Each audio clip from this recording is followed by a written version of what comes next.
अस्सलामुअलैकुम भैन मैं गरीब आदमी हाँ। मेरे सट लग गई एक्सीडेंट 2-3 महीने पहले होया। मैं मजदूर आदमी घर का किराया चढ़िया जी। मकान मालिक ने बहुत ही दलील किया। 2 बेटियां ने मेरी जवान, बेटा छोटा है। तो मेहरबानी करो, एक्सीडेंट दे जाए, मेरे दंद भी निकल गए थे, मेरे सट भी लगी। आप देख सकते हो। कोई खुदा वास्ते मदद करो। साढ़े का किराए का मकान का किराया चढ़िया है। एक्सीडेंट होया मेरा, हाथ देख सकते हो तुसीं। मैं मजदूर आदमी जो कमाना वा वो लुक जाता है। तो पिछले महीने का किराया चढ़िया है जो नहीं लथदा पिया मेरे को। मालक मकान ने अज बहुत ही दलील किया जी। 9000 रुपया किराया चढ़िया है जी मेरा।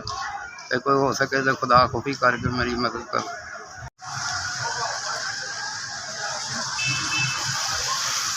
5000।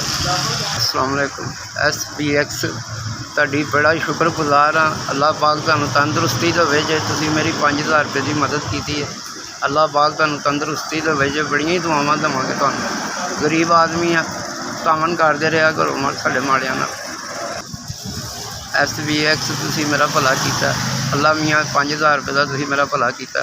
अल्लाह मियाँ तुहाड़ियां तरक्कियां करे जे, तंदुरुस्तियां देवे जे, मालक खैर करे।